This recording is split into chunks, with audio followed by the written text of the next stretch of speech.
can do anything that we gonna do.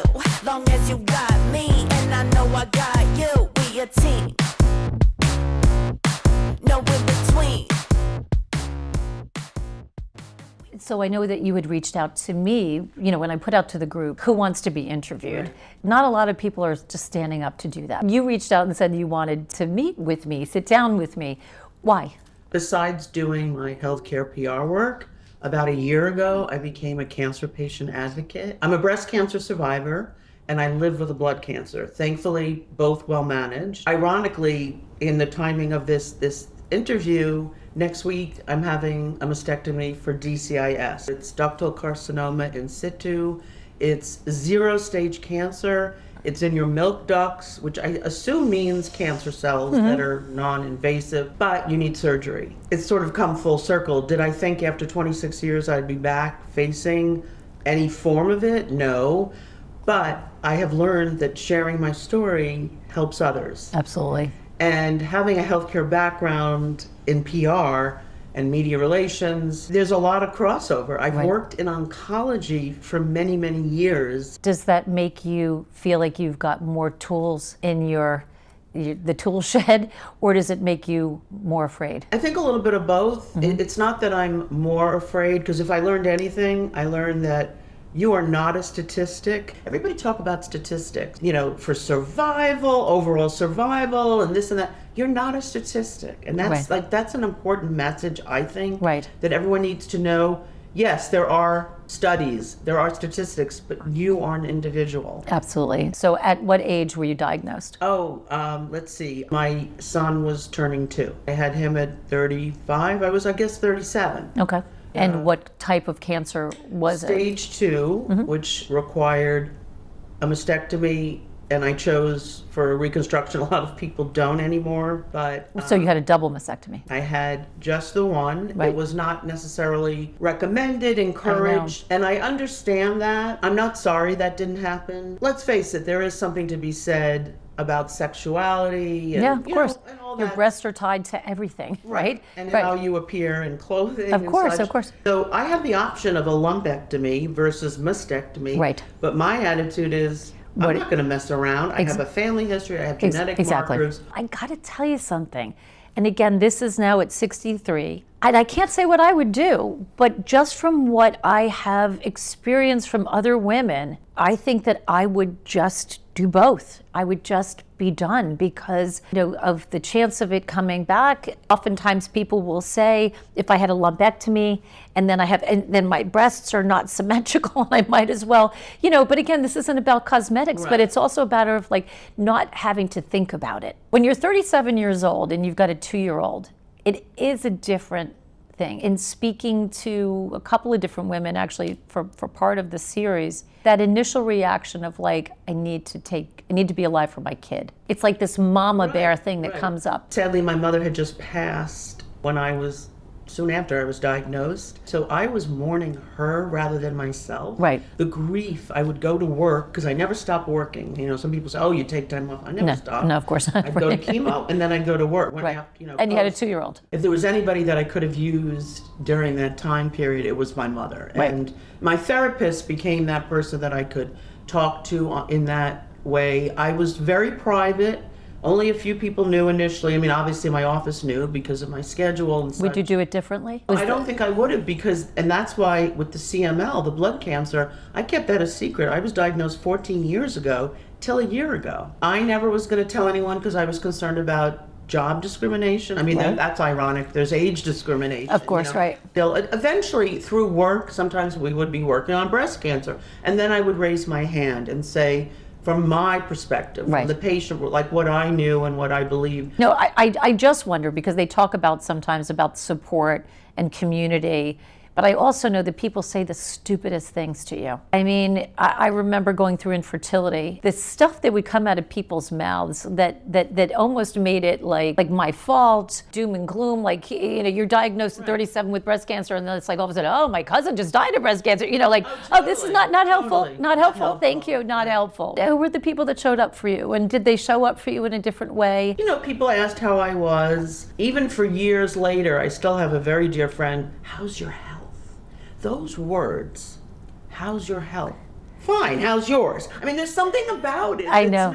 I know it's meant to be kind I and know. caring. Yeah, you don't want pity, you want comfort, but it's hard to define it. It's hard to put it into words. But see, this is the hard thing. And Alison Camerata, who was an anchor at CNN, wrote this beautiful article about going through the loss of her husband, how to show up for somebody. Because I think it is important. People want to show up.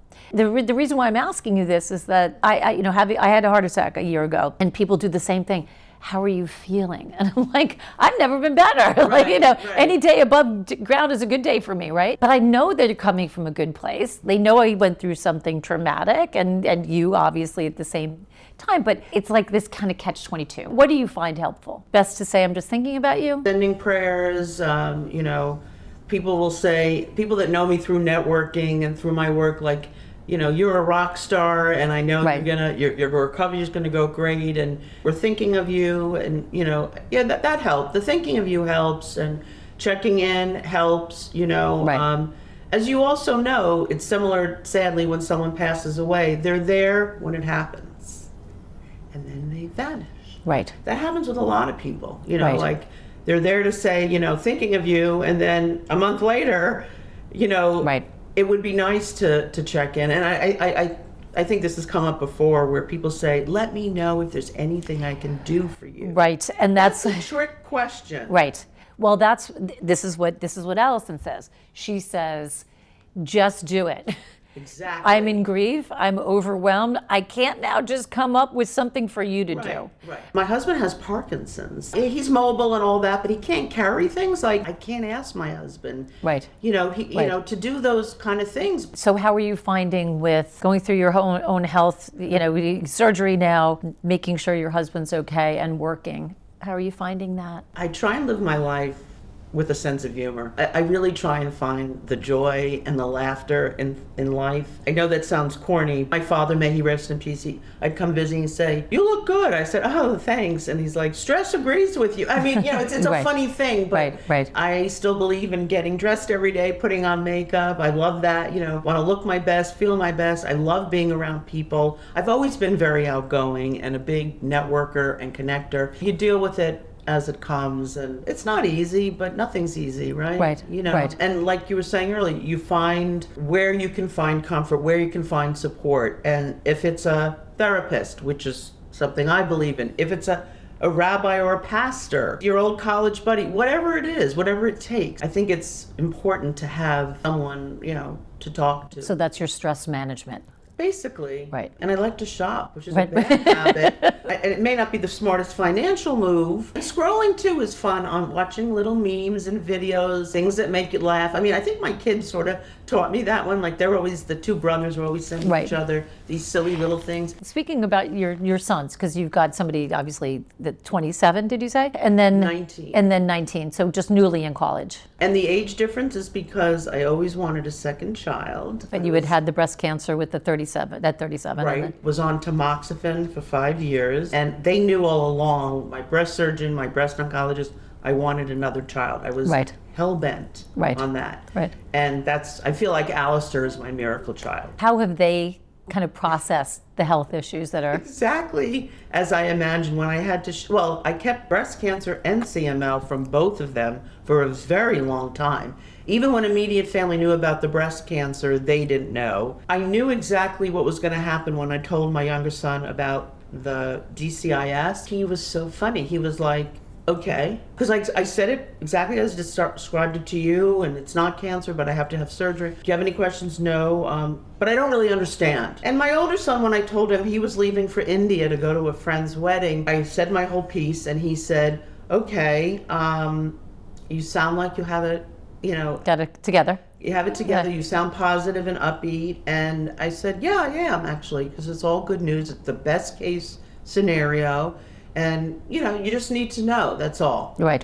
Kind of thing. I'm trying to, even now, build empathy as much as possible in my children. Not to say they're not empathetic, but I do think in today's world, in today's society, it's very easy just to be like, we're very close. I'm close with both of them. I adore them. It's a boy thing too. It's a boy thing, I think, a little bit. And I have told Alistair, you're going to need to step it up. My sister told him over Thanksgiving.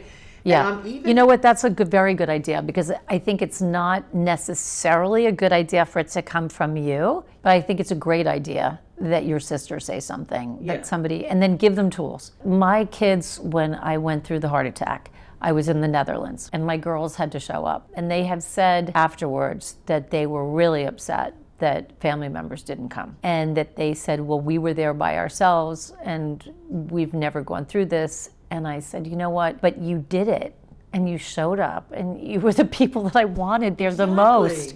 And that you did it, and it's empowering. Like, it was scary for them, but you know what? You gotta learn it. You gotta learn it. What do you want in 2026? Anything you want to like bring on in? Well, I enjoy the cancer patient advocacy work. I've joined some advocacy organizations.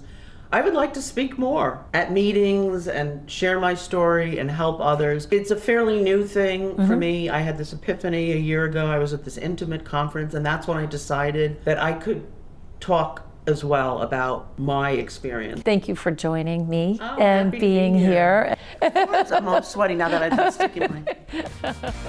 Bring it